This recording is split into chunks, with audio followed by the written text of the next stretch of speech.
1988, a man in Florida became so angry at his noisy neighbors that he decided the only way to stop them was to poison them.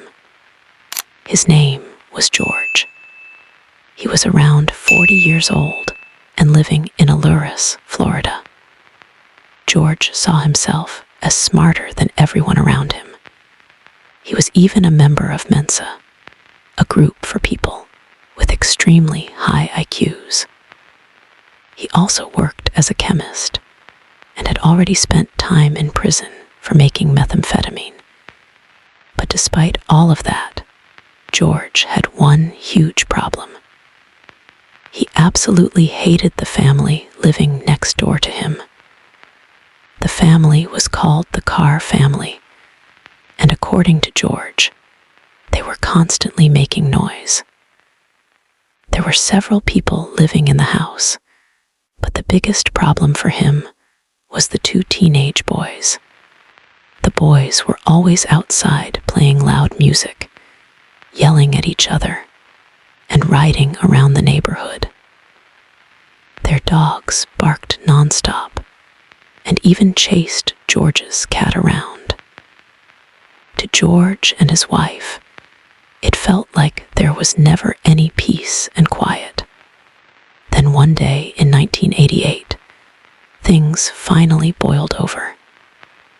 The boys were outside blasting music from a radio, and George's wife completely lost her patience. She marched over to them and yelled, "Turn down that racket. It's driving me crazy." But instead of backing down, the boys laughed at her and turned the music even louder. That only made the situation worse. The teenagers also rode loud dirt bikes through the neighborhood and even across George's lawn. They set off fireworks late at night and sometimes did it on purpose just to upset George's wife. Eventually, George decided to confront the boys' mother, a woman named Peggy Carr. He complained directly to her about all the noise and chaos. But Peggy didn't take him seriously.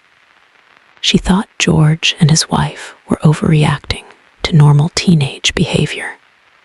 For months, the fighting continued.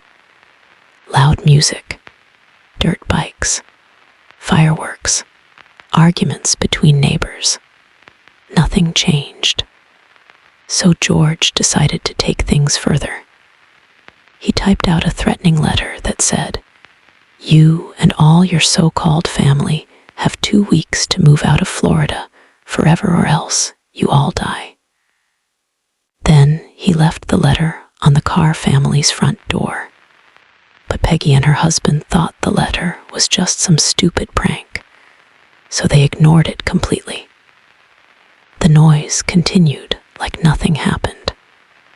George's wife tried one final time to reason with Peggy, but it ended in another screaming match. At that point, George decided talking wasn't going to solve anything anymore, so he came up with a much darker plan. And because of his chemistry background, he knew exactly how to do it. George knew the Carr family drank a lot of Coca-Cola, so he bought an 8-pack of Coke bottles and brought them home. Then he opened the bottles and secretly poured in a chemical called thallium, \MathMTL. Thallium is extremely dangerous. It has no smell, no taste, and no color.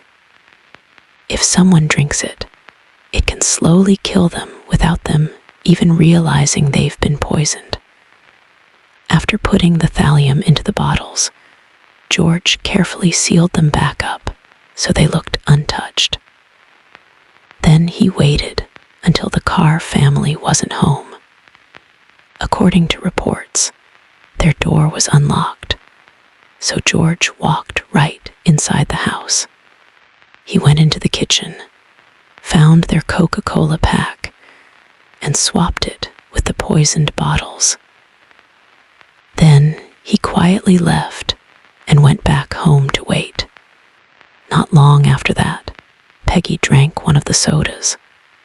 Soon she started feeling sick. She had chest pains, stomach problems, and a terrible burning feeling in her feet. She was rushed to the hospital, but doctors couldn't figure out what was wrong. In fact, one doctor thought maybe the symptoms were just anxiety and suggested that nothing serious was happening.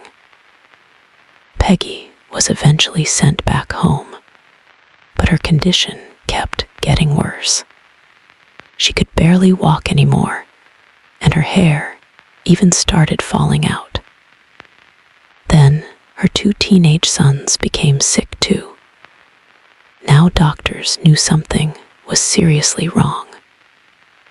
All 3 family members were rushed to the hospital, and toxicology tests were finally done. The results shocked everyone. The entire family had been poisoned with thallium. By that point, it was already too late for Peggy. She eventually fell into a coma and died. Her sons survived, but they were left in critical condition. Police immediately started investigating the case. At first, they suspected Peggy's husband. But when they tested him, they discovered he also had thallium in his system. In fact, nearly every member of the Carr family tested positive for traces of the poison, including their 2-year-old grandchild. The child only survived because they had consumed a much smaller amount. Investigators had no idea who would want to poison an entire family.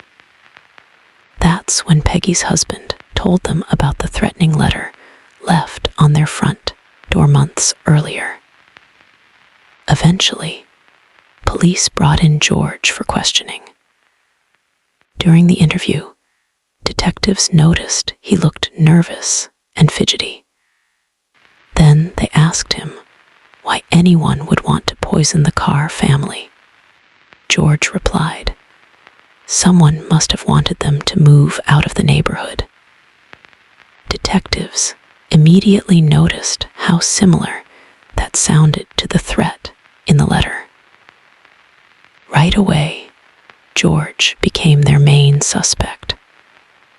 But there was one problem. They still didn't have enough evidence to arrest him. That's when a detective named Susan got involved. Susan decided to go undercover to get closer to George. She attended an event hosted by Mensa, the high IQ club George belonged to. The event was a murder mystery weekend, and George himself was running the entire thing. Susan introduced herself to him and pretended to admire how intelligent he was. George loved the attention. But then Susan learned something disturbing. The murder mystery game George had created involved a killer poisoning their neighbor's food. That made Susan even more convinced that George was responsible. Over the next year, Susan slowly built a friendship with him. She called him often, asked for advice, and kept feeding his ego so he would trust her more and more. Then in 1990, George's wife got offered a job in another town, meaning they had to move away. Susan saw the perfect opportunity. She asked George if she could rent his old house after they left. George agreed. Once Susan moved in, police suddenly had legal access to the property without needing a warrant. Detectives searched the garage where George had done chemistry work. Hidden inside a drawer, they found a tiny, empty bottle. The bottle was tested in a lab, and investigators discovered traces of thallium inside it, the exact poison that killed Peggy Carr. That was the evidence police needed. George was arrested and eventually put on trial for poisoning the Carr family. In the end, he was found guilty.